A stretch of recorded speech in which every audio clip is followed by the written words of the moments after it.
Okay, तो ठीक है, शुरुआत करते हैं। हमने जो 2-7 में क्वेश्चन नंबर 1 सोल्व किया था, अब बढ़ते हैं क्वेश्चन नंबर 2 पे। क्वेश्चन नंबर 2 में देखते हैं, ये मैंने ऑलरेडी सोल्व कर लिया तो मैं इसको आपको समझा देता हूँ। उस टाइम पे स्क्रीन रिकॉर्डिंग नहीं हो पाई, तो चलो कोई नहीं। क्वेश्चन नंबर 1 के बाद क्वेश्चन नंबर 2 क्या कहता है? Particle of mass m is scattered from a spherically repelling potential of region r0 given as this. Potential is v0 when r is less than or equal to r0 and 0 in outside other regions. So using Born approximation, calculate the total cross section sigma t in the limits of low energy. ठीक है, तो part A करते हैं पहले। So part A में क्या कहते हैं?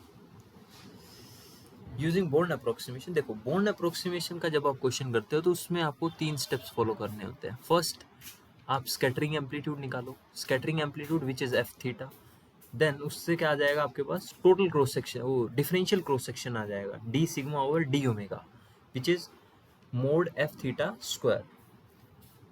एंड उसके बाद क्या निकाल सकते हो आप? टोटल क्रॉस सेक्शन निकाल सकते हो which is integrating differential cross section over whole solid angle space. ठीक है, so F theta is F theta. हाँ, स्कैटरिंग एम्पलीट्यूड क्या होता है देखो, scattering amplitude is -2m over h cross square Q 0 to infinity sine Q r r times v r d r. ठीक है, जहाँ पे वी आर क्या होता है? गिवन पोटेंशियल होता है। So -2m v0 upon H cross square Q 0 to r sine Q R, and v0 यहाँ पे पुट करोगे तो वो कॉन्स्टेंट है तो मैंने उसको बाहर ले लिया। ठीक है, v0। सो इसको सिंपल इंटीग्रेशन है, इंटीग्रेशन बाय पार्ट सोल्व करेंगे। First function, second function. तो कैसे कैसे होता है? First function as it is, integration of second function. So sine का जब आप इंटीग्रेशन लोगे तो minus cos Q R, and अंदर जो टर्म होती है क्यू आर, उसका डिफरेंशिएशन नीचे आएगा, सो क्यू माइनस आएगा। फिर differentiation of first part 1, integration of second part, so minus cos, तो माइनस बाहर था एक और एक माइनस प्लस हो गया, तो cos Q R upon q and whole integral 0 to r0 dr। And limits क्या होंगी? 0 to r0। Limits 0 to infinity थी, लेकिन हमारा जो पोटेंशियल वी आर है ये सिर्फ 0 से r0 के बीच में कितना है? v0 है। ओके, तो यहाँ पे लिमिट्स पुट करते हैं। So minus R cos Q R upon Q plus sine Q R upon Q square. जब इसका दोबारा से इंटीग्रेशन करोगे तो कोस का क्या आएगा? साइन, एंड अगेन नीचे एक क्यू मल्टीप्लाई में है तो Q dot Q Q square. जब आप लिमिट्स पुट करोगे तो -2m v0 over h cross square Q, जहाँ पे भी r है वहाँ पे r0 रख दो, so cos q r0 upon Q plus sine q r0 upon Q square. देखो, जब जीरो पुट करोगे तो फर्स्ट टर्म कैंसिल हो जाएगी क्योंकि r मल्टीप्लीकेशन में है, सेकेंड टर्म इसलिए जीरो हो जाएगी क्योंकि साइन जीरो जीरो होता है, तो आपके पास ये आ गया। इसको थोड़ा सा मॉडिफाई करके कैसे लिखा है? क्यू स्क्वायर कॉमन ले लो डिनोमिनेटर से, तो बाहर कितना हो जाएगा? 2m v0 upon H cross square Q cube. यहाँ पे क्यू था तो एक क्यू ऊपर मल्टीप्लीकेशन में आ जाएगा, Q are zero cos Q R zero minus sine Q R zero. ये माइनस साइन में अंदर ले गया तो ये वाली टर्म प्लस हो गई एंड ये वाली टर्म माइनस हो गई। ठीक है, मेरे पास स्कैटरिंग एम्पलीट्यूड आ गया। First part is done. अब डिफरेंशियल क्रॉस सेक्शन इसका मोड स्क्वायर होता है। डायरेक्टली आते हैं टोटल क्रॉस सेक्शन पे। हाँ देखो, लो एनर्जी लिमिट क्या होती है? लो एनर्जी लिमिट के अंदर क्या होता है? Q is tending to 0 और your K is 0. So in this limit, sine of QR0, when this angle is very small, using Taylor expansion, you can expand sine QR0, which is QR0 minus QR0 का cube upon 6। Taylor expansion series में first two terms हम लेते हैं क्योंकि बाद की जो order की टर्म्स होगी वो काफ़ी स्मॉल होंगी। Similarly for cos Q r is 1 minus x square by 2। ठीक है, अपने फॉर्मूले में यहाँ पे कोस क्यू आर की एंड साइन क्यू आर की वैल्यू रख दी। So q r multiply by this plus Q r multiply by this. देखो, जब ये अंदर मल्टीप्लीकेशन करोगे आप इनकी, so plus Q R zero and minus q are zero, ठीक है, वो कैंसिल हो जाएंगे। यहाँ पे माइनस है, यहाँ पे माइनस है, ठीक है, यहाँ पे करेक्शन है, यहाँ पे माइनस है, तो plus Q R zero minus q are zero cancel हो जाएगा, बचेगा क्या, minus q are zero cube upon 2 minus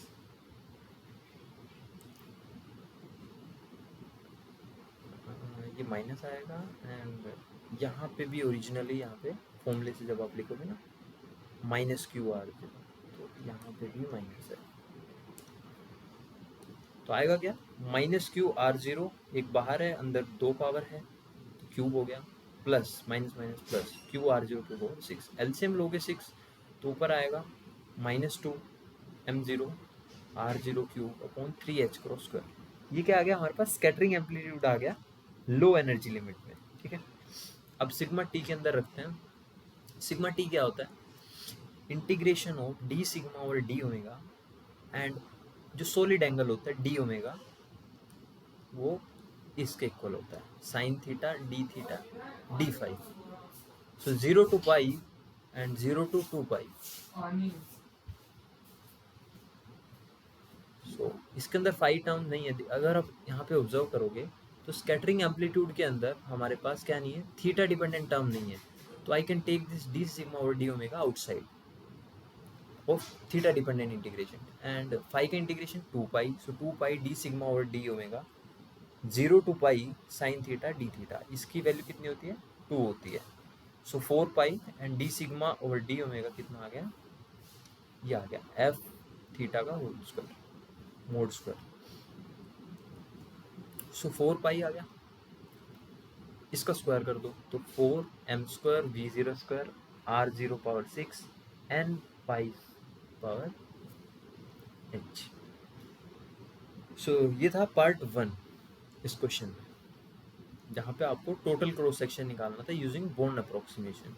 using Born approximation आसान होता है as compare to partial wave. अब पार्ट बी में आते हैं, calculate sigma T using partial wave expansion considering only the S wave contribution from S wave contribution.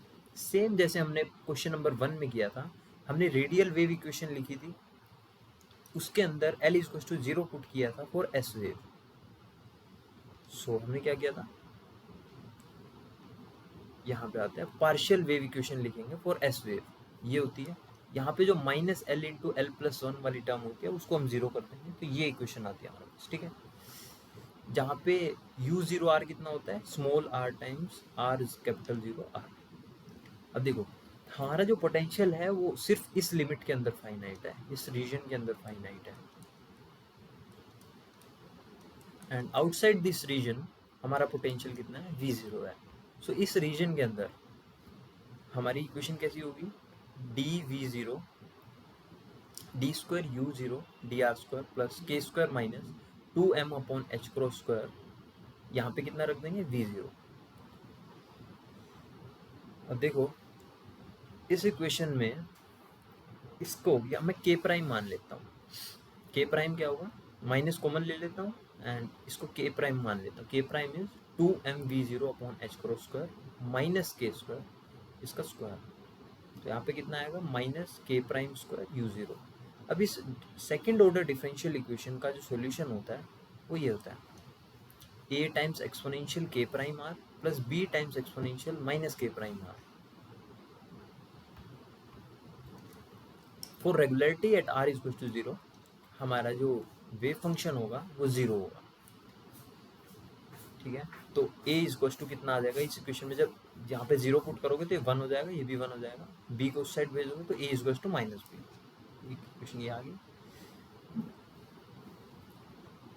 तो हमारा कुछ कोफिशिएंट है वो c हो जाएगा, u zero R is c times sine hyperbolic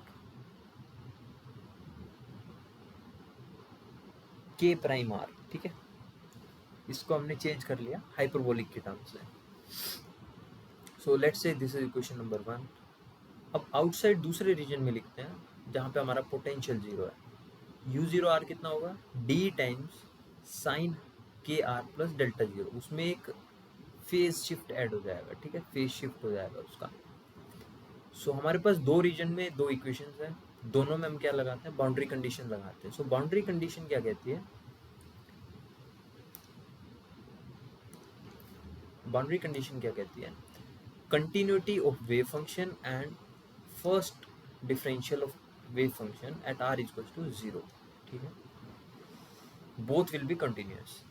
so wave function कितना है, ये रहा हमारा वेव फंक्शन, कंटिन्यूस होगा c sin hyperbolic k prime r0 is equal to d sin kr plus delta 0।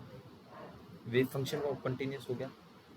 अब इसका first order differential equation, first order differentiation, so जब करोगे c k प्राइम, c आएगा, साइन का करोगे तो कोस हाइपरबोलिक आएगा, एंड अंदर का जो टर्म है वो k प्राइम बाहर लिख दिया मैंने। सिमिलरली राइट हैंड साइड में d साइन का कोस हो गया, एंड अंदर का जब डिफरेंशिएशन लोगे तो k बाहर आ जाएगा, ठीक है। सो मेरे पास ये दो इक्वेशन आ गई, equation number 3 and equation number 4 by applying the boundary conditions, ठीक है। अब मैं क्या करता हूँ, दोनों को डिवाइड कर देता हूँ।